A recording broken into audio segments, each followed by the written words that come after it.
Thanks. Yeah, Russian studies, Grand Valley.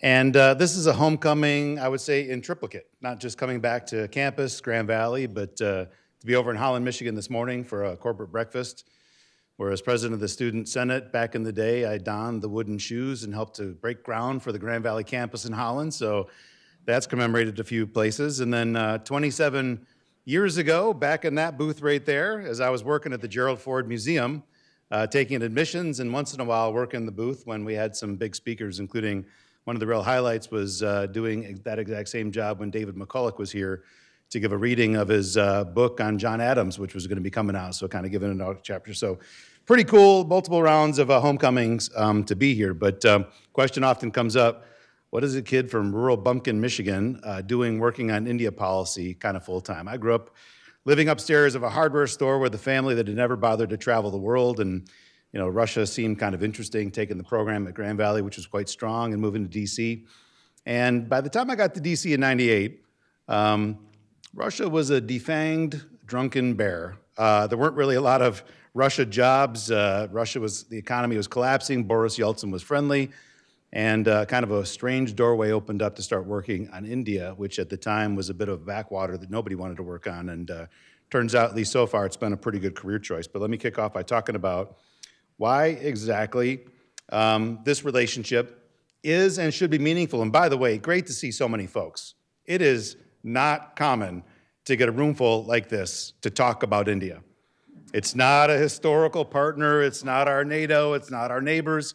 It's something in between. A lot of folks don't have a defined picture of what India is, but there are certain reasons that are pulling our two countries together, and there still remain some pretty powerful forces that pull us apart. When I think of the things that really pull our two countries together, number one, I would say people to people. Look in the audience, several folks, Indian American, Indian heritage that are here. It happens a lot. The number one source of foreign students, the number one source of technology talent. It's a little one way. You don't have that many Americans that are going there to study and work, but that's starting to pick up a little bit. But certainly when you look across major US tech companies, when you look across senior appointees of the Trump administration, the Biden administration, a lot of Indian Americans not just move here, but take great roles across society. And that certainly is a bit of a powerful glue. Number two, the world's most populous nation. Passed China 2 years ago, and guess what? You never have to amend that Trivial Pursuit card again. It's going to hold that position probably for the rest of eternity. And by the end of the century, they'll probably have double China's population. India's going to have modest growth, and China is already on the bleeding edge of a major demographic cliff that they're falling off of. The long-term repercussions of the one-child policy, which has been revoked, but for 2 generations, when people built their lives around having one kid and houses are built certain ways and things like that. So population, it is a form of power and influence. By the end of this decade, India will have the 3rd largest economy on earth. It'll jump over both Japan and Germany. Yeah, on a per capita basis, still lower middle income. Right now about $2,500 per person income, so not a per person rich, but as we've seen with China, if you have a large population and a growing economy, if you can channel that in certain directions, you can do some pretty big things. China today is challenging the United States in leading areas of technology and research and militarily. So while India on a per capita basis still has a ways to go to reach Western-style living standards, as a country, it's going to have a heck of a lot of heft just around the corner, already does today. And the last one on the things that bring us together, strong concerns about the dangers of the rise of China. You will see India dancing with other organizations, BRICS, this coalition of China, India, Brazil, Russia, South Africa, and a growing number of countries. The Shanghai Cooperation Organization, and I get calls from journalists all the time when these meetings happen. Look, India is not part of an American alliance or partnership, and that's broadly true on most issues around the world. But on China, there is very little daylight on our shared concern about the dangers of the rise of China, and across successive administrations, when we've had challenges on people to people and commercial, it is that concern about China that's kept the administration, even when India was still supporting Russia after the invasion of Ukraine. I get a lot of questions on that. Why? And it's because even in the space of intel sharing and military cooperation, they're doing things with us today regarding the threat of the future that India wouldn't have even considered 10 years ago. And so we'll take a couple of punches once in a while when they dance with partners we don't like, because they do work closely with the United States in ways that you don't read about publicly. around the great threat that we face looking into the future. But some powerful forces continue to keep us apart. Number one, history. Russia. Why are they still so focused on buying military equipment from Russia? It's because we wouldn't sell them stuff until recently. You know, they bought the Russian missile defense system that we sanctioned treaty allies like Turkey over. It's because when they came knocking on America's door for missile defense 10 years ago, we told them, no, we're not ready to do that yet. Russia was. And today, you know, because of the divorce in U.S.-India relations across most of the Cold War, most of their tank force, their air power, their Navy power is Russian-made, and they need to keep spares coming in. India's in a very dangerous neighborhood. They can't stop buying Russia's stuff and wait 50 years to rebuild an entire military power because they've got hot threats on multiple borders. So history is still one of those things that pulls us apart, concerns. India's weak business environment. And this is very meaningful. From somebody who came from the private sector and now works at the top defense think tank in the world, there's two camps, those that look at security and those at defense, and there's not a lot of people that live in that space in between. Having a strong business environment can certainly help on the security front keep our country aligned in trying to do good things. It's been 2 decades since a lot of senior American officials kind of recognized that China wasn't changing the way that we hoped it would. They were becoming more disruptive for the international system. But when every American company owes their economic livelihood to manufacturing based in China, and the kind of effort they can put on the government to not take these steps that multiple presidential candidates promised of calling China a currency manipulator and things, it's pretty tough to pull the plug on that. With India, we're not there yet. It's a big partner to the United States on IT services. It's a growing partnership with the United States on manufacturing. But that economic heft is not yet there to make sure that we keep the ship right and narrow in all weather. And the last, India's got deep concerns about what it means to deepen a security partnership with the United States. We do. Every once in a while, we declare somebody in the world's an enemy. And we tell our friends, you're in the trenches with us or you're not our friend. And India has different views on a lot of countries. Russia's just one. Iran, Venezuela, many others, where we forced India to take tough positions against their own interests. And India's got its own enemies. Certainly the United States doesn't bow to India's wishes in terms of who we consider friends and enemies in the world. So India, they'll work with us closely on China, but the wider embrace, they are very concerned about what that's going to mean. So these are some of the things that continue to kind of keep us apart. But overall, the relationship across multiple administrations is continue mostly moving in one direction. Quick little snapshot. And, you know, as I think most people know, like my background, my research and such is not India. It's something that I picked up in '98. There's very few people in the United States that have been at the front lines of U.S.-India relations since then. There's other speakers you can get that'll give you the much deeper historical, but I'll give you kind of the broad sweep of what I've picked up in the time I've been on the beat. You know, India got independence in 1947. Oftentimes, shorthand, you hear people say that the United States and India had an estranged relationship during the Cold War. It actually wasn't true in the early years. The United States was a major supporter of India's independence movement. After India achieved independence from Britain in 1947, the United States offered a lot of development assistance. We offered grain shipments when India was going through famines. We allowed India to pay for that grain in rupees, which you couldn't use internationally. So the U.S. Embassy was sitting on a unimaginably high mountain of rupees that we didn't know what to do with. And in one of those great moments of American history, what did we do with that? We plunged all that money back into India to help produce new agriculture growing methods, to introduce crop varieties India didn't have. An American agro-scientist, Norman Borlaug, is still viewed as a major national hero in India, even years after he passed away, because what he did to help India overcome some of its grand challenges. We helped set up some of the first Indian institutes of technology, which yielded a lot of great technologists that are running companies around the world now. And even on security, when China and India had a border war in 1962, tensions escalated. China pierced the border and made it into Indian territory. And, you know, we look back on that, you read the Wikipedia page, and it was a non-event. You know, they attacked at the border, they made it into territory and pulled back, but lines of communication in the 60s weren't quite so good. So if you read our ambassador's journal, living in India at the time, in Delhi, they thought China troops might be shelling New Delhi a couple of weeks later. You know, the fear was that intense during 1962 border war.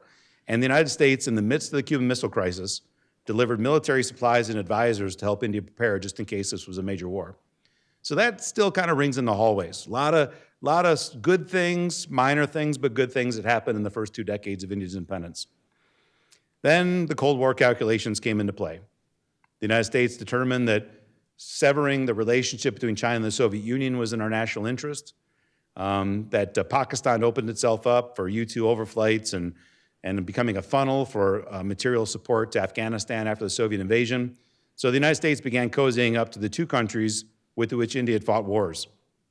And that really kind of forced the separation. There wasn't a lot going on with India, and we had a reason to deepen partnerships with India's two great enemies in the neighborhood. And thus begins about 20 years of a dead zone. Oh, I run across a lot of folks that were working on the relationship then that talk about the visits that took place and the agreements that were signed. But tell you what, I mean, when I started my work in 98, none of that mattered. Nobody cared. There was no relationship really to kind of speak of. The business community did have a bit of a spark in 1991.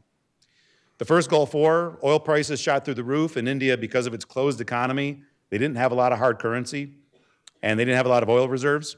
So paying to keep oil coming in ended up driving the country almost bankrupt. And they negotiated a major bailout package with the international lending agencies as well as the UK in exchange for getting foreign currency reserves to keep oil and capital equipment coming in. India finally agreed to begin allowing private industry in a more robust way, to allow foreign trade and foreign investment to come in. So 91 is the first kind of awakening when American private companies looked and said, wow, you know, this country, it's at that time, I guess, 700 or 800 million people, relatively poor, but you figured if 700 or 800 million, there's probably a few that got a little money in their pockets and are going to want to buy American goods and such. 1998 was the second big wake-up call. That was when India tested nuclear weapons. They'd done what they call a peaceful test in the 1970s, choosing not to develop a nuclear capability. But 98 was the coming out party when they said, we're going to have a nuclear deterrent. And Pakistan tested a couple of weeks later. And that was a pivotal moment. I mean, that's when I showed up in Washington, D.C. and got my first India job just after the tests. That's how I got an India job. Nobody wanted to work on India. So a Russian studies guy with no degree and no background, the only thing I knew about India that day, I knew that Bangladesh was a city in India. And if you're not familiar, turns out it's a different country. But no fault to Grand Valley. I just was down a different path with the Russian studies thing. And so it just hadn't really been part of my universe there. But so I took the job nobody wanted because India just tested nuclear weapons. There were sanctions. The business community had really been bothered when they've tried to make some of those initial investments. And it was a historic moment. You know, the United States was at a pivot point. Do you step on India's throat and try to sanction them into oblivion to get them to give up nuclear weapons? Or do you realize, you know, the genie's out of the bottle, there's nothing we can do, and maybe having other strategic friends in the region that have a big upside in the future is kind of in the interest. So President Clinton took the tough decision at that time that he was going to use that moment to rebuild the relationship or to build the relationship rather than using it as a moment to try to penalize India into oblivion. And the year after that, India and Pakistan fought a medium-intensity border war. President Clinton chose to side with India, which was very unusual. And then one of the best experiences of my life was leading the business delegation that accompanied President Clinton on his trip to India back in 2000. Best because, yeah, I guess you look back and you say, wow, I was part of this, and I organized the show in Hyderabad and all this kind of stuff, and all that engagement with senior officials in the U.S. government, which, again, for a country bumpkin who grew up in a hardware store, like that was pretty neat. But it probably took about 50 years off my life because managing those kind of things, it's not for the faint of heart. But President Clinton made a big bet on that this relationship could become. And President George W. Bush really doubled down on that. So you saw after Bush took office, he really prioritized India. And imagine this, you know, to go from nuclear tests in 98 and sanctions to laying down a pathway for civilian nuclear cooperation just 6 years later. Sometimes even relationships that have been in the frozen cold can move really, really fast if you got a couple of leaders that are really committed to it. So that's what can happen once in a while in those rare moments when the stars align on the U.S.-India lane. It's not all peaches and cream since I've been working the beat. You know, only 10, 12 years ago, the relationship went into an absolute and utter deep freeze. India had some anti-commercial policies. They felt that growth rates of about 10% based on some of the early economic reforms were kind of the minimum. the government began trying to lock in a lot of social protections, and for a developing country without much of a vibrant market to speak of, that's a little early to lock in Western style, social conventions, some would say. And they began almost going on the attack against companies. This disdain and concern that companies are inherently evil still kind of exists there. Big strategic moves with the United States, like civilian nuclear cooperation and a big fighter program. We thought that either Boeing or Lockheed were going to win, which would have been one of the biggest defense deals ever signed with any country. Those fell off the cliff. A series of commercial disputes. We downgraded India's airports authority because India was buying Boeing Dreamliners, and they didn't have a single engineer that was registered to be able to review a Dreamliner. So all those planes flying in, when they got to check out what's going on, and is it working right, and they didn't have anybody that was actually authorized to be able to do that, so of course they got downgraded. But all this stuff came all like in quick succession. And then the arrest of an Indian diplomat up in New York City, if anybody remembers this, in December of 2013, just triggered a complete and utter collapse in the relationship. A lot of folks on both sides, and I'd say particularly in Delhi, that had just been gearing up for a fight. They got a little tired of all this rah-rah, America's our partner kind of stuff. And, as soon as the arrest happened and all the other stuff that led to that, the gloves were off and we were just punching each other nonstop, to the extent that, as I was talking about this morning at the breakfast, if you've ever been to the U.S. Embassy compound in Delhi, there's a public road that runs between the two parts. And, if you drive a truck on there with explosive, it's close enough where you can do a lot of damage to the buildings there. So the government's put in blockades and they watch who goes through, and they took those blockades out. I mean, actually putting American personnel in the mission at risk, apart from some other stuff on who gets entrance to the American club at the embassy and a whole bunch of other things. But so as good as things mostly have been the time that I've been working on this, we're still only a decade removed from when both governments were perfectly happy to say, we're going to political war. So I never kind of take it for granted that it's only going to move in one direction.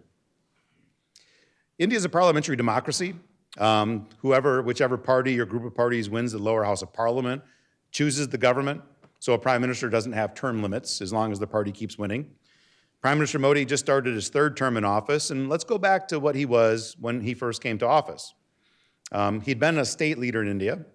Early in his tenure there was a religious riot against Muslims, and the United States felt that he was guilty of that, revoked his visa. We didn't have U.S. government engagement with Modi.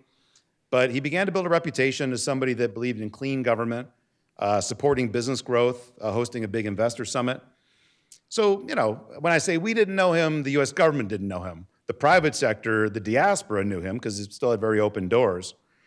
But we didn't know exactly what kind of a national leader that Modi would be. On the economy, he inherited an economy that is, still has massive trade deficit with the world. I mean, our trade deficit in the United States, both of our political parties are pretty anti-trade these days. Our trade deficit compared to GDP is about 3%. India's is 8% to 12% of GDP. That's their goods trade deficit every single year. So I know a lot of great trade economists. Maybe there's some in the audience that say, Rick, you can't just look at imports minus, but every world leader does. It's a pretty simple calculation, look at it imports minus exports, and that's how you think your manufacturing industry and your trade competitiveness looks. So he began shutting the doors. From 91 up until 2014, India was mostly opening to foreign trade and investment, slowly, surely, painfully. In 2014, you began, at least on trade, to see a closure. Higher customs duties, local manufacturing rules, and that burned a lot of companies. But encouraging foreign investment. You might think, what government around the world wouldn't want great companies from the United States investing there, putting manufacturing, creating jobs? But in India, that's how the Brits took over the country. Started as a commercial venture. And even though I don't know that was the public's general concern, I think a lot of times it came down to India's conglomerates that were using that as the boogeyman to say, let's keep foreign companies out, but it was effective. But Modi kind of realized the population in India was actually a lot more ready to have foreign companies investing, creating jobs. So my days at the U.S.-India Business Council, working with Prime Minister Vajpayee, Prime Minister Manmohan Singh, they'd call us up 3 hours before they arrived in New York for the UN General Assembly and say, can you sneak 3 CEOs in the side door? Don't let anybody see that we're trying to win some investment. And Modi, he shows up on stages like this with groups of 20 American CEOs trying to win their investment.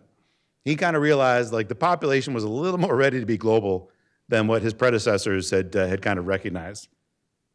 A lot of domestic reforms, improving the way the economy functions. India has 28 states, and before Modi took office, they had their own customs unions.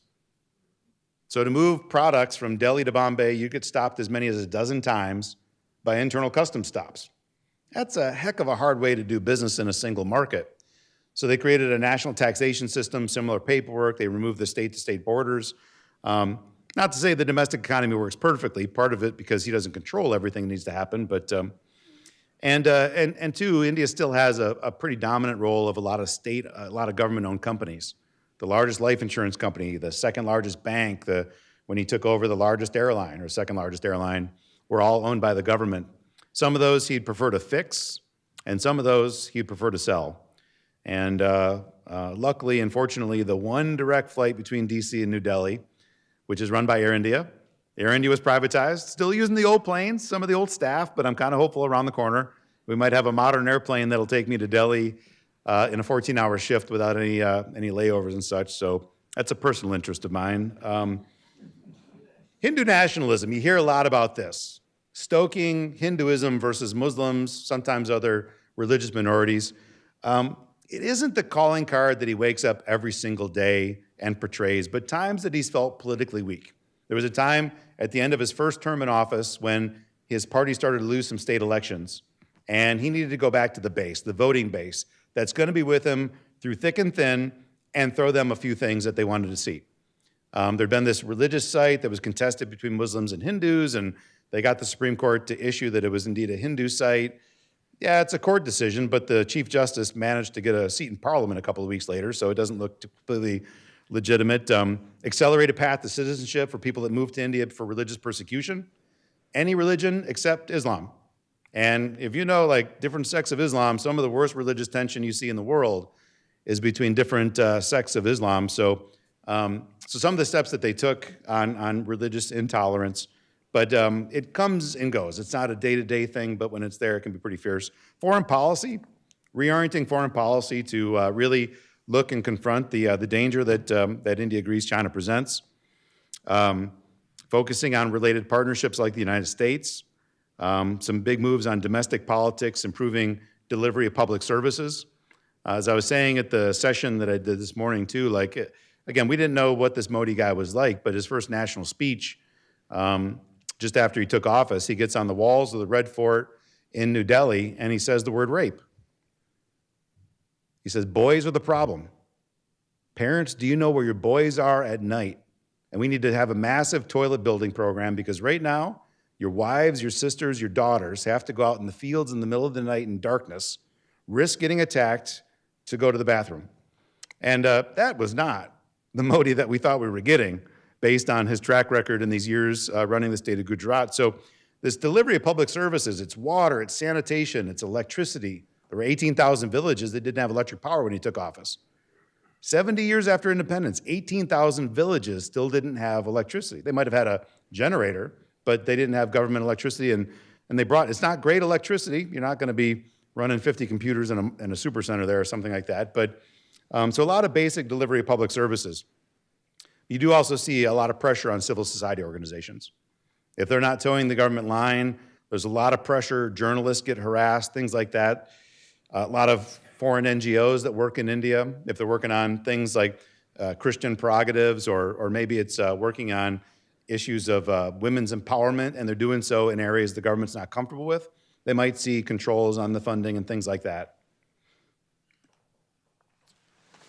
If you're in Modi's shoes, this is probably the one slide that talks about the grand challenge that he faces domestically.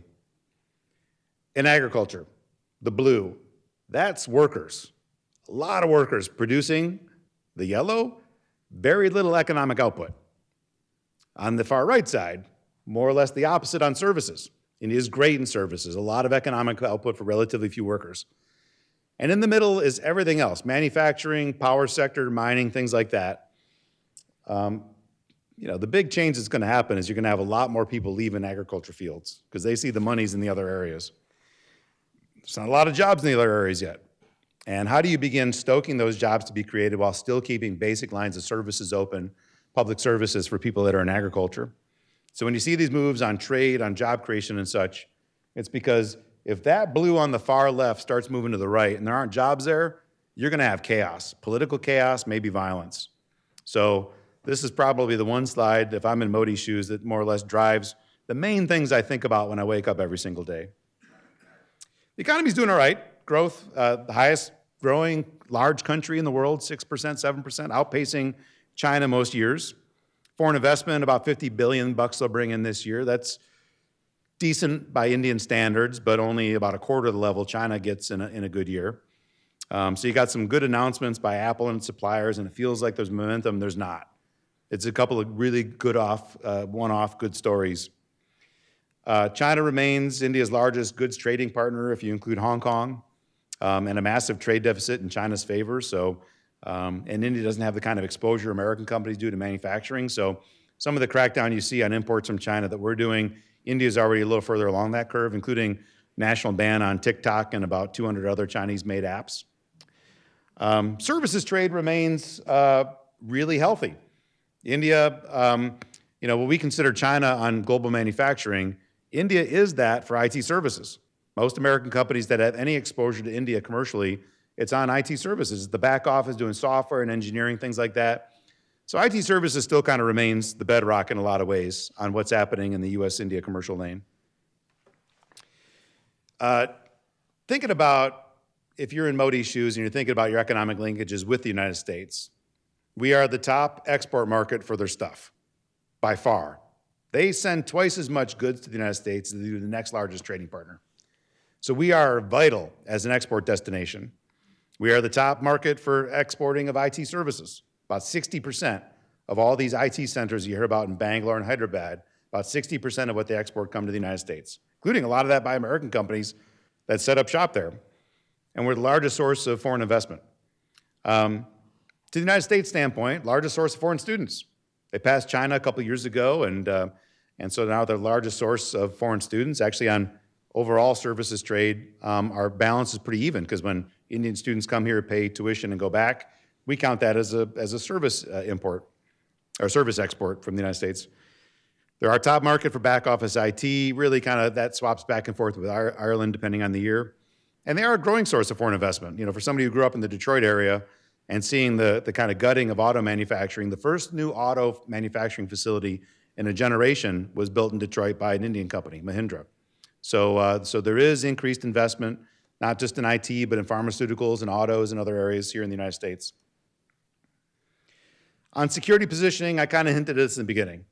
Yes, India remains non-aligned on most global issues, but they recognize China is a massive threat that they can't manage by themselves. So in that front, partnership with the United States isn't just a nice to have, it's a must have. 5 years ago, China invaded the border. India is the only country that's had armed conflict against China in the last 40 years. So when you see the BRICS summit and people are wondering, is this really a partnership? We haven't had armed conflict with China. India has. Luckily with, I didn't say luckily, but clubs and knives, they haven't had shots fired against each other in a couple decades, but it's happening all the time. The Dalai Lama. When the Dalai Lama fled Tibet, he moved to India. Tibetan Buddhism is resident in India, and he's about 90 years old. And when he expires too, the future of Tibetan Buddhism, and that's something the United States has got a stake in. So on trade, on cyber, on border, on maritime, India looks at China as a multi-domain threat, and the United States is really one of the only countries that's willing to step up and help.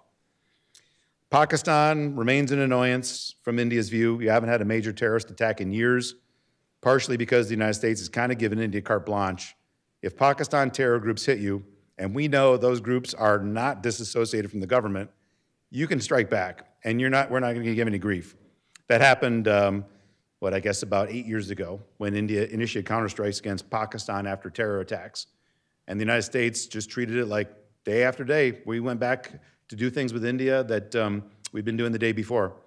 I think Pakistan recognizes now the United States is no longer going to be the brake, and Pakistan has a lot of control over the terror organizations operating on their soil. We are ramping up our work in air and Navy programs. India's border crisis, though, is kind of pulling a lot of attention back to the Army, but China's real prize in the region is the maritime domain. We don't spend a lot of time thinking about the Indian Ocean. When American strategic analysts think about the biggest security threats China presents in the maritime domain, it's to the Taiwan Straits, it's South China Sea, it's the East China Sea with Japan. Probably I'd even say islands in the middle of the Pacific, which China is trying to deepen its relations with. To most American security analysts, the Indian Ocean is not really a big place. To China it is, because 70% of their energy and trade comes through the Indian Ocean. And India has, for generations, been the dominant military power in that neighborhood. So China needs to make sure during wartime they can keep those lines of trade open. And not India or the United States or any partnership can stop that. So China's building a range of friendly ports in Pakistan and Bangladesh, trying to get land in the island nation of Maldives. Came pretty close last time they had a pro-China government. We'll see if they can do it again. So that's kind of like the domain India spends a lot more time thinking about. And then we have the Quad. I don't know if folks have really paid much attention to this, but it's the grouping of the United States, Japan, Australia, and India. It existed briefly after that tsunami in 2004, when the four navies were working together really on an ad hoc basis, especially India, because we didn't have a deep partnership. But you had the tsunami. You had all kinds of islands and beaches and communities that were affected. Who's bringing supplies to this place? Who's bringing a medical ship to that place? And it just so happens the American commander, Navy commander, Admiral Doran, that was running U.S. relief, had happened to go, because of our military exchanges, to one of the Indian military colleges. And he knew his Indian counterpart. It's not because we had working levels of cooperation. He just knew the guy's cell phone number. He'd call and say, I'm going here, can you go there? Can I get some gas? Can I, and ended up working pretty well. So the four countries had a couple of low-level meetings after that, saying, maybe there's more we can do together. And China at that time still had a veto on foreign policy, to some extent to the United States, but certainly to Australia, certainly to India. This is 20 years ago.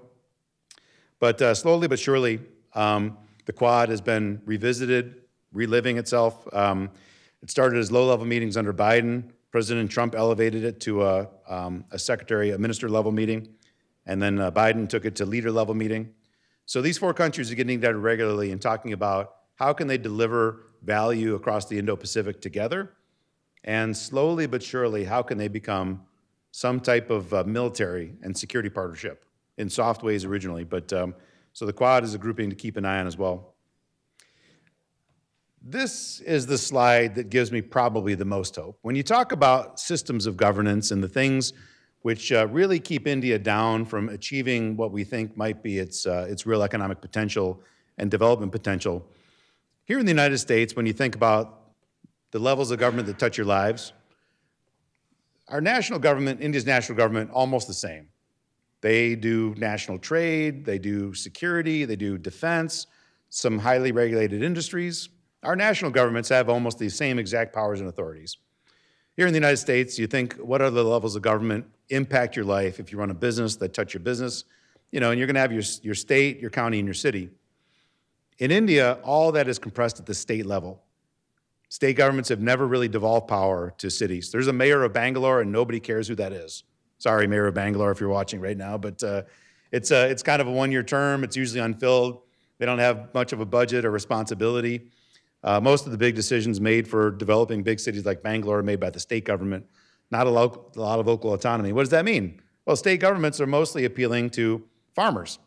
That makes up the vast majority of voters. Remember that slide I showed in the beginning of workforce is, half of the voting population are farmers, and their most touches with government mostly are basic subsidies for water, electric power, for fertilizer, because they're forced by law to stay really small. Small business being this beautiful thing, as India thought at the time of independence.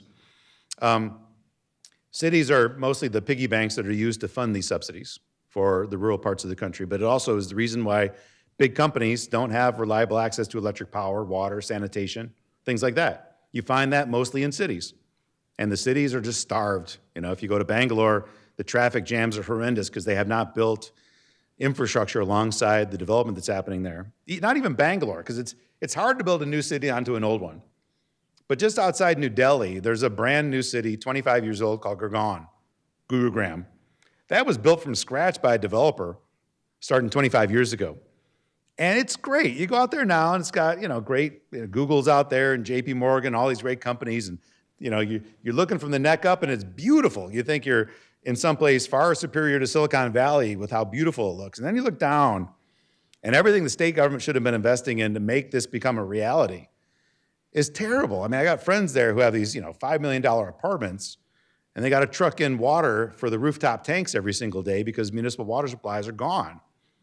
So even the new cities where if the state had invested with the private firms, could have made something, you'd have a Singapore sitting right outside of New Delhi. And instead you just have like a little bit less congested Bangalore, and that's what it could have become.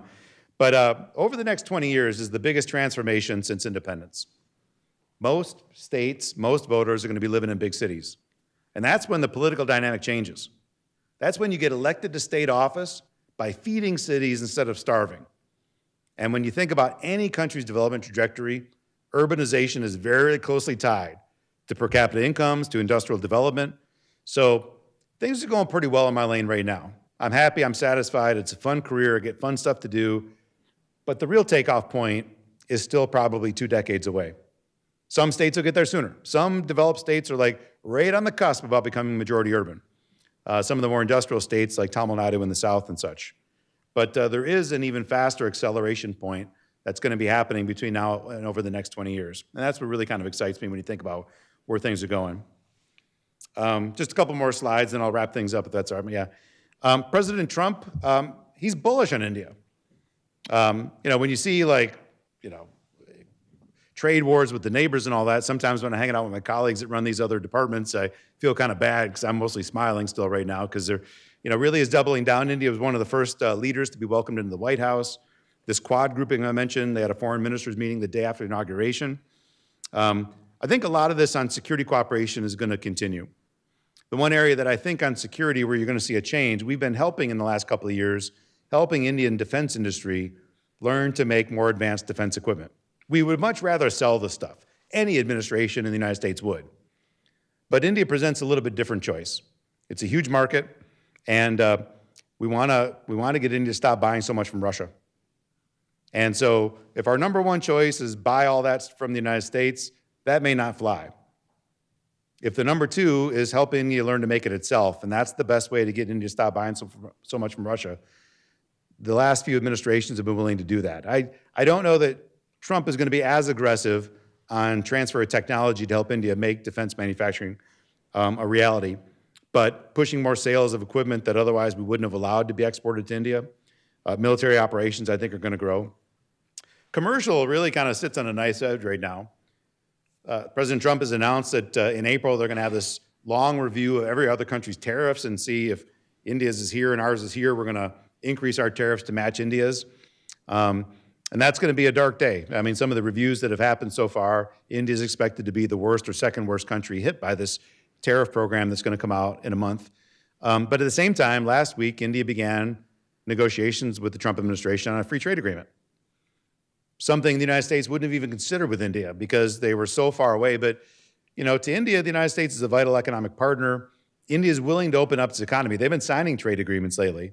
They just don't want to do it with global application because they're worried China is going to continue taking advantage of the market. So I do think there's a real chance of getting a robust trade agreement done by the end of the year. Most people in my universe think that I'm crazy for saying that, but the drive and the imperative I think is strong enough to see it happen. People-to-people ties is going to be a mix. So far in the joint statement with India, they announced that they're going to try to expedite for student visas and skilled worker visas, which flies in the face sometimes of what we think of a lot of Trump's base support, which doesn't seem comfortable with immigration of any type. But at least with India, they're talking about keeping the channels open. But, we saw last time if Indian students that want to come here feel that the U.S. is less welcoming, this is a lot of the reviews that were done last time around. Even though they didn't go after student visas last time that President Trump was in office, you saw a bit of a decline because a lot of students want to come here and get the degree, but they want to work here for a while afterwards if they can too.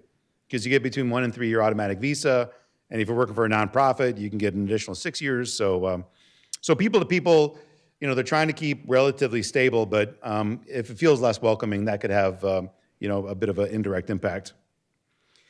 A lot of opportunities for acceleration of ties. If Make in India, this program Modi's trying to do of manufacturing works, if India becomes the next China as that place that global manufacturing has to be, yeah, that'll cement the relationship in a pretty significant way. If the PLA Navy, if China begins expanding its operations in India's neighborhood, they're going to need the United States to, further deepen cooperation on security. We also have a lot of friction over how we deal with the rest of the countries in India's neighborhood. And that's been a challenge. If the United States can find some small ways to follow India's lead.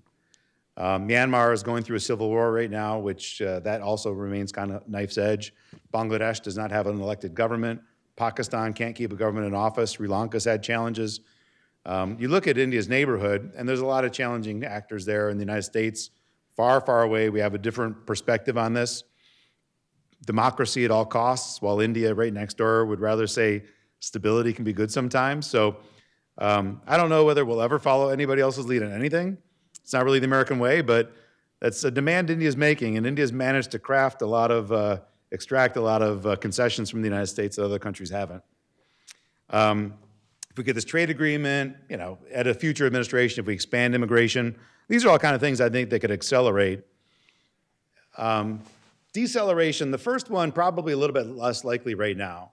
If the United States initiates stronger sanctions against India for its continued relations with Russia. Modi, he's got, it's not all peaches and cream. I talked about some of the downsides, but overall, he's been really good for deepening the relationship, both on the commercial and security front. And if he loses, I work with a lot of the other parties that are likely to take office. You're likely to have a coalition that can't take two steps in a significant direction. So I do think the U.S.-India lane will slow down if he loses, whatever grouping kind of comes together. U.S. elections, more introverted. I think you can say that's happened to a large extent. India's religious intolerance reaches a tipping point. If we expect India there to be in the trenches, as I kind of talked about in the opening slide, the next time we demand that some country is the world enemy, and at this point, the defense relationship with India is deep enough where we say, you got to be there like 50 other countries show up. And he's like, nope, that's not my fight. I have a very different perspective on that. That could cause a deceleration of ties. Some of the economic and commercial stuff, India continues to try to close the door, and if we don't have a grand opening on that, a lot of U.S. companies, a lot of members of Congress, when they wake up and think about India, the last thing they heard was something negative. So the commercial side, the closing of the market to try to stoke domestic manufacturing is another area that I think could cause a deceleration. But let me just say in closing, overall, pretty bullish. I've seen mostly things moving in the right direction. And again, because of demographic changes and urbanization, I do think that it's going to move in that direction. I think China presents a security threat we can agree on, and that triggers defense partnership. So that's my appeal and pitch as to why I'm working on India, why I'm happy this many folks showed up to hear about India, and hopefully you'll have an opportunity to spread the ideas that I shared here a bit, but I know there's always great questions, so let me wrap it up there and take any questions you got. Let's thank Rick for a great presentation. Thank you, Rick. Yeah. Awesome.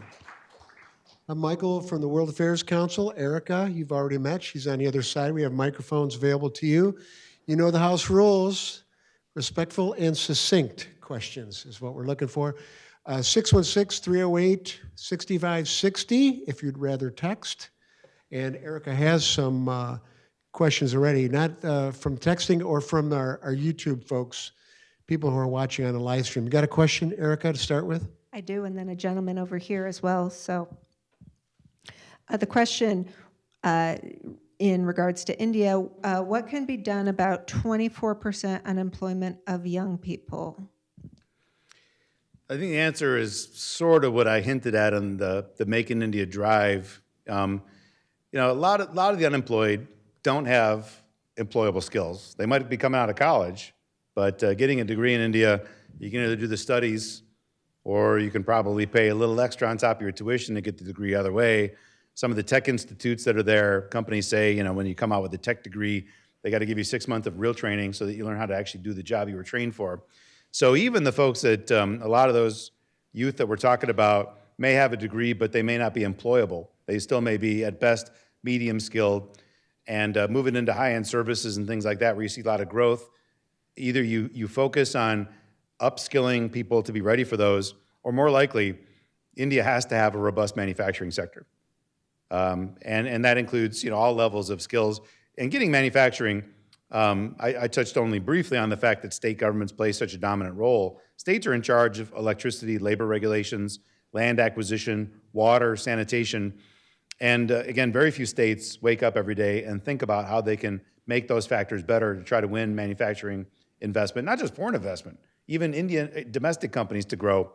So I do think you're going to have to see a number of other states begin stepping up and making some of those hard choices, cutting down subsidies for farmers, or I should say at least subsidizing the farmers. Right now, it's not really a subsidy. What they tell is the electricity companies, you can't charge farmers. Charge industry twice as much as you normally would to try to make up for the shortfall, which means in India, industry gets bad quality electricity at really high prices. To take tough choices like that, where if the state were to subsidize rather than simply saying you can't charge large groups, it's hard, right? I mean, I grew up in a society very, very different. And to say you got to charge poor farmers making $600, it's not an easy choice to make, and I recognize that. But progress kind of demands that you got to have basic services, or the state supports it directly rather than, the strange kind of inverted fake support where they basically said you can't charge people for stuff. So it's going to involve a lot of hard decisions that, until you start hitting those urbanization rates, I think are going to be pretty tricky, because the voters still will pull you in an opposite direction. The states that I've seen take tough decisions on reforming power grids, they tend to get voted out of office. I know that, they know that. So I think over time, more states will get there. Right now, I would say you got to move to the states that are more industrialized: Tamil Nadu, Gujarat, Maharashtra. There's a few places that are doing pretty well. Yeah, it's hard decisions on infrastructure, and that'll create a lot more low-skilled jobs in the manufacturing industries. In light of the ascendancy of the BJP, how fair can we expect their elections to be going forward, and what kind of domestic separation of powers currently exists there? Yeah, so India, sort of like the United States, has the three, they've got the executive, there is a president of India, which is like the King of England. That person's job mostly is to put final signature on laws, not usually a power they exert, in the negative. They don't usually not sign laws, or, to form governments, things like that. Not a ton of power is vested with the executive. The legislative is, not unlike Britain and a lot of others, is really where a lot of the real authority lies. And the judicial system, which is still pretty independent at the upper levels, at state high courts and at the Supreme Court. There's moments, I mentioned about the contentious religious site when the Chief Justice of the Supreme Court made a decision that favored the BJP and then got a parliament seat. Yeah, you look at that, it smells a little funny. But then, the Modi government initiated a new election funding scheme that dramatically favored his party, and the Supreme Court shot it down and forced them to open up the books and say who gave all that money. So the courts still have a lot of autonomy, but you asked the deeper question on elections. There's two ways to look at that. The government in India, and at state level too, they do everything they can to try to limit independent voices. At the state level, they jail parties that are in opposition. At the national level, you might have heard years ago this demonetization, when they banned most currency and was forcing everybody to move to digital. Part of that was because a lot of the parties that accept bribes in cash, and they got warehouses of cash, and you can't move $10 billion in rupees in a short period of time. This one move on demonetization forced a lot of the opposition parties to just basically let a match with all the money that they'd accumulated licitly or illicitly over time. And banning funding of organizations, like banning media or pushing back on media that gives an anti-government image, all this stuff. And you know what? Like, Indian voters don't care. A lot of people in my universe get really bent out of shape when they see these things happening. But for somebody who's been on this beat for almost 30 years and seen opposition parties jailed and seen the press controlled and everything else, voters didn't do what voters do. And there's been no interest or ability to actually disrupt how voting actually happens. So even this last time, the poll said Modi was going to win, 2/3 or 3/4 of parliament seats. He actually won only 35%, forced into a coalition for the first time. So the governments try as hard as they can at all levels in India to silence opposition parties. They really do. And voters don't care. They just do their own thing every single time anyway. So it's pretty incredible. I think the harder sometimes they push back, the more voters want to rebel. So it's not the break you want, but it is the break you've got in India. The hot corner, getting a lot of them up there. All right. Yes, sir.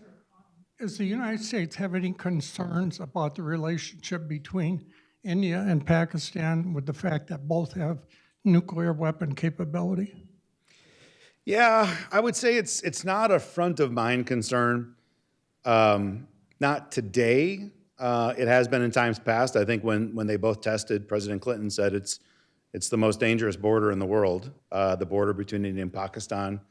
And just after our own 9/11, there was an attack on India's parliament, and India and Pakistan had 1 million troops at the border, and it looked like there was a potential chance of nuclear war. The U.S. Embassy told all American personnel to leave the country. So you've got those moments, but those start fading a little bit further into the distance. Right now, I think everybody looks at it as détente, that both governments aren't going to let the nuclear genie out of the bottle, barring, if Pakistan initiates a terror attack and India goes in deep, and it's a life or death situation, maybe Pakistan chooses to use the bomb. But I think most scenarios we look at playing out right now, as long as you still have the military in Pakistan controlling the button and the military controlling society in Pakistan, it's, again, not the comfort that you want. You'd rather have an elected government that's making those kind of decisions. But, the military on good days has been a better partner to the United States than the democratic elected governments have been in Pakistan. They're not all good days. The military in Pakistan also controls a lot of the organizations that were killing American soldiers in Afghanistan. So it's good and bad days, I would say. But overall, we see enough stability in Pakistan and enough concern about a nuclear conflagration destroying both countries where I don't think anybody wakes up every day and worries about that as the main thing. For India, their eyes are more on China now than they are on Pakistan. But that can change. One terror attack against a military base, which just a decade ago seemed like it was practically a monthly occurrence, and suddenly you might have both sides ramping up again, and then I think more people, I'll be up here at that point and change my tune a little bit. So we're 2 bad days away from changing that dynamic from not really on the radar screen to holy cow, let's watch out. Uh-oh, just back from 2 years in India, so he's going to have tough ones here. My favorite restaurant, is that what's coming up? Yes. Namaste, Rick. This has been really insightful and an eye-opener for me. I'm Sanchit, who runs an initiative of bridging India and US.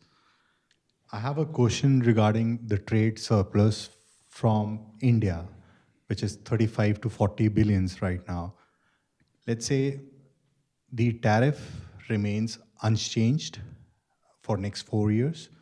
So what are the sectors which US should target in India to get that trade surplus done, or let's say exports more to India apart from the defense? Because of course defense is increasing. Is there any other segment which US should be targeting India? Thank you. Yeah, great question. Even the climate-focused Biden administration, the dirty little secret, most U.S. exports to India are hydrocarbons. We are a major supplier of oil, gas, and coal. And, as much as we cared about climate, we didn't really feel, it was our job to stop selling that stuff to India as they were kind of fueling their own. So, when you talk about growth in U.S. exports, right now, that's really the area that's been driving. But there are other sectors that I think have real promise and opportunity. India is throwing a lot of money into the market right now. I mentioned this Make in India program originally focused on protecting Indian industry. Increased customs duties, mandatory local manufacturing. It's actually changed and pivoted in recent years. India, much like the United States recently, is focusing on domestic support and subsidy programs. They did it first. The United States came guns blazing. You don't do that. And then we did IRA and the CHIPS Act and the infrastructure bill and realized, okay, maybe we'll do that too. So maybe we learned some lessons from India.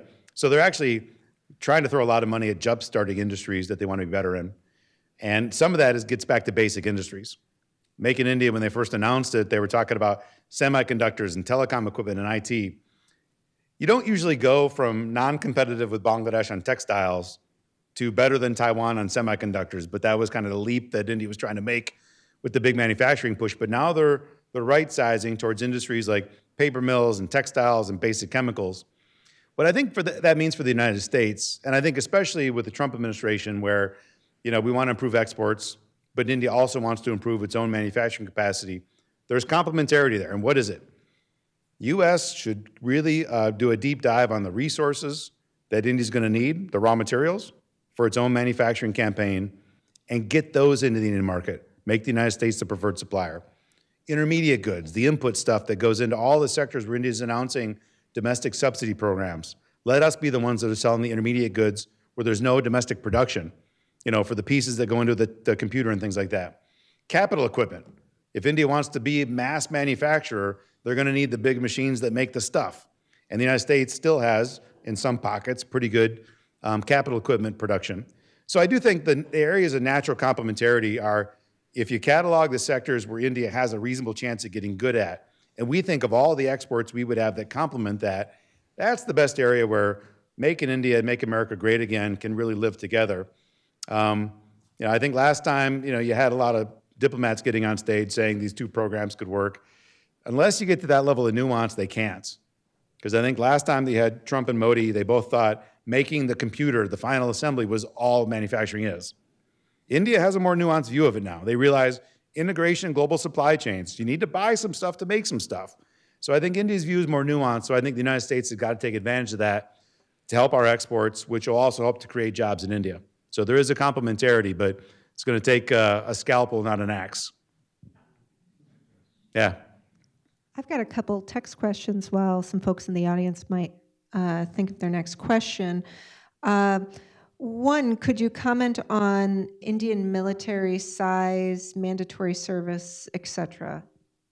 I don't have a lot of detail. I mean, I think it's the largest standing army in the world, but the complexity, the capital that they're buying in, the new equipment and such is relatively outdated and modest there. But no, sorry, I don't have all the details on that. And then the other question is, you touched on this a little bit, but maybe you can expand. Is India democratic in regards to religious freedom?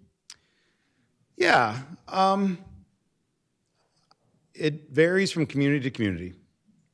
Part of it is sometimes you have the different religious communities that are divided, and therefore you've got freedom to practice religion when you're around people of the same religion.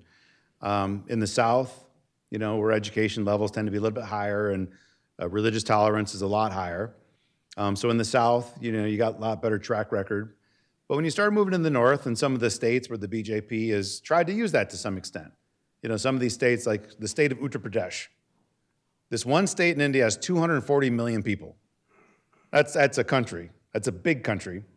And the parties that were all fighting for dominance there used to be focused on the different Hindu castes, the different levels of social hierarchy. And the BJP trying to change the dynamic there. Don't focus on caste, because there you got like 8 different folks. Focus on religion as the reason to get out and vote. Then all of a sudden, they present a big majority view, and they've had great election success there. So some states where stoking religious intolerance is a way to beat whatever political odds they had, that's where you kind of see things maybe a little bit rougher around the edges. So most parts of India, you got relatively freedom to express religion, sometimes because you're in your community, sometimes you're in the right part. A few states where religious has become a big political issue, that's when things get, when you got a little bit more bouts of tension and violence sometimes.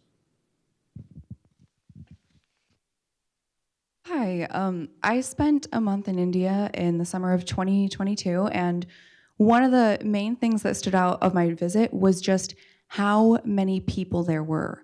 There were humans everywhere you looked, and I wanted to ask maybe a kind of silly question, but can you talk a bit about the effect that the size of India's population and its growth trajectory have on India's development? Is it helping, hindering, or a mix of both?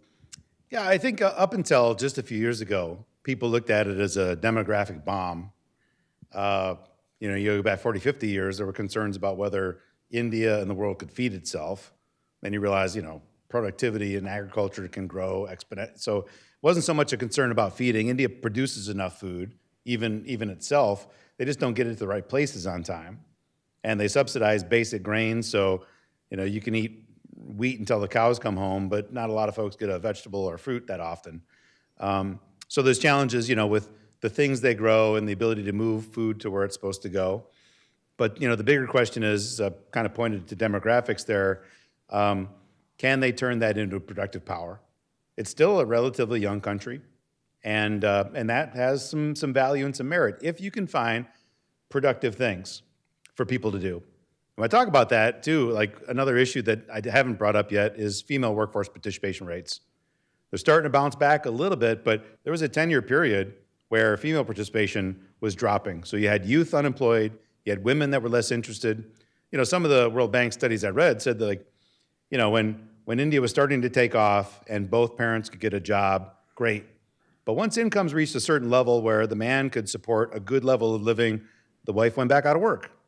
So it wasn't really kind of that drive there. So there's a lot of different angles between the youth, between the older, let's say 40, 50-year-old farmers with light education that are moving to cities. What does that employment look like when you move to cities because you dream of these big wages? You probably saw it. You go to a construction site in India, and you got people carrying buckets of dirt on their head. The things that we use machines and tools for, in India, it's still human labor. And there's some sectors where that's good. Some sectors where, you still have a lot of intervention. One of the big questions that comes up in this a lot is automation going to move faster than India's ability to create the ecosystem to attract these jobs? Then you've got a real crisis. Or I should say, the social divergence that the world's going to face at some point, probably, when we don't have to do very much anymore. India was talking about 10 years ago about universal basic income. If you reach a level of automation where they can make everything they need without people having to go to work that much, apart from creative industries and things like that, can you begin creating just a universal income where everybody doesn't have to work, you got enough money to do things with, and you don't hear about that as much anymore, but with AI, it's starting to creep in the conversations again. I'm kind of a believer that I always think it's going to evolve. There's always going to be work. People are going to find something to do. But that's another part of the question and what you raise here. So they got to get basic industries and manufacturing moving to accommodate that. Otherwise, it will be a demographic bomb. But India actively is talking about it as a demographic dividend right now because you do see economic growth. You do see some manufacturing industries take off. But I don't think I can give you a definitive answer yet. I know what has to happen to make it work, and I can easily imagine what's going to make it blow up. If all those people move to cities and all they have is jobs carrying buckets of dirt on their head, and another topic that we all need to pay attention to this year, heat waves. I don't know if anybody spent a lot of time thinking about that, but last year India had the worst summer heat wave that they've ever had, and guess what? That's the coldest summer India will probably ever have again. It's only getting hotter, and 500 million people in India and equal numbers across Africa and Southeast Asia do not have access to reliable electricity, much less air conditioning. And if your body goes 2 months in a row, night and day, above 98.6 degrees because the ambient temperature is higher than that, it starts to break down. And so they got a lot of challenges they got to work on pretty fast right here. They can't wait too long. Cities, it's not hard for me to imagine major riots breaking out if they can't get that job creation in cities for the people that are moving there. Urbanization is moving slow. That number was not a spike. It was a slow evolution over 20 years, but it is happening. And every percentage there, is 10 million people. So it's a lot of numbers moving to a handful of really big cities, hoping to find their fortune and finding buckets to carry dirt. Yeah. Sorry, wish it was something a little more positive there. How does India's relationship with Europe compare to its relationship with the United States? They don't believe in Europe. And I say that like I was straight-faced kind of because the European Commission was just there and India did the meetings. It was nice. But they don't find Europe to be able to engage India on a comprehensive basis. So it's individual. I'm sure that's what you meant too. But I thought I would start there with the European Union, where India doesn't look at it as a viable entity to deliver things and cooperate. It's individual countries. Across Europe, India's view, when China invaded, they're like, where was Europe? Nobody called, nobody helped, only the United States. And so when Russia invaded Ukraine, that was part of India's defense too. It was like, you didn't care when we got invaded, although the scale, of course, was a little bit different. But I would say the only two countries that are like really active in trying to court India, and India kind of demands courtship, France. And France, to some extent, they've still got islands and enclaves in the Indian Ocean. But they also want to sell a lot of defense stuff to India. And there's some level of commercial integration that's happening there. And the UK. India is actively negotiating a trade agreement with the UK. And if UK ever has a government that lasts more than a head of lettuce or whatever the meter was a couple years ago, maybe they'll get a deal done. Because again, India's pretty open on signing deals. They've signed deals with the Swiss-led EFTA group, Australia with United Arab Emirates. So they're signing trade deals. So I would say like across Europe right now, they still look at too many European countries as unwilling to break from China. And for India, like that's just like breaking from Pakistan was a hard line for India a generation ago. Today, they don't want to see countries that are feeding the beast in China. And that's a real risk and a real concern. So France and UK, defense ties, commercial ties, growing, blooming. Other countries in Europe, apart from the Swiss-led EFTA group, Switzerland, Luxembourg, I don't remember what the little grouping, all the tiny countries, they have a trade agreement, so trade's supposed to grow there, but otherwise pretty modest with the rest of Europe. Yeah. Where does India stand now with the caste system, and maybe compare and contrast that to the Jim Crow era in the United States? Yeah, I mean, as a business and security guy, like this gets to the edge of stuff that I feel I've got a strong domain knowledge. Probably a few others in the room could probably answer this more definitively. My hot take for somebody who spends a lot of time in India and such, is like as urbanization happens, as people move to cities, as they focus more on careers, as they think about what modern life brings to your family and your kids' welfare, caste stuff is less. But it's never quite gone. And this is like one thing, like almost everybody else that does what I do is of Indian heritage and descent. So I find like when I walk into a room of Indian business persons and they tell each other their names, because a lot of times with the name you can tell what state they come from and what caste they're from, there's a language that's spoken in that moment that I've been to India 140 times. I've spent 25% of the year there for the last 26 years, and that's a part of the language I still can't get. People walk into a room and they know things about each other, and there's a hierarchy. Like when I was at New York Life Insurance Company, we had a huge operation in India. More agents in India than we had in the United States, and I think the rest of the world combined even at one point. And we had a cafe for the staff, right? And there was a North Indian cafe. And then some of the South Indian staff wanted their own thing.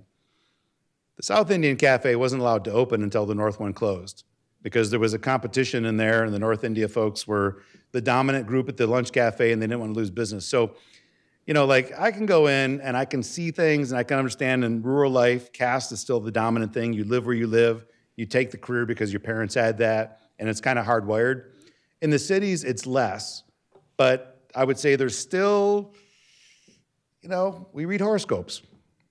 We try to believe that sort of mysticism is kind of gone from our society, and yet a lot of people read the horoscopes, and a lot of well-meaning Indian business persons, they won't do a business meeting unless their astrologist, true story, like this happens a lot, unless their astrologist says that the day is fortuitous to have that meeting.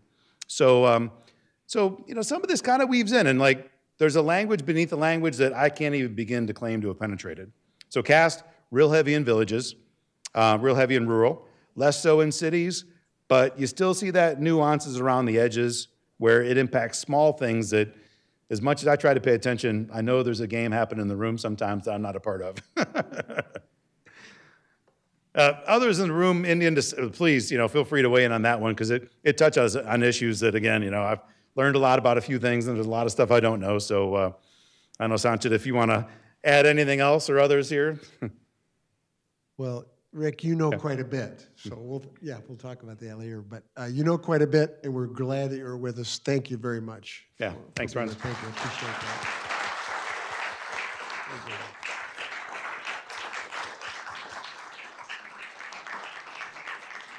I could see that question getting much, much longer, and we're at 7:15. So thank you, Rick. Thank you so much for your expertise. We're glad to have you. Thank you to our good folks here at the Ford. Thank you very much for that. Our friends at GVSU, thank you for graduating this guy and unleashing him out into the world. Next week, week 7, can't believe it, week 7, we have Emma Ashford coming from the Stimson Center in DC. Get this title, The Future of American Diplomacy. That should be an interesting conversation, and we're glad to welcome Emma, and we're glad to have that conversation with all of you, respectfully and insightfully. So thank you for being with us. We'll see you next week.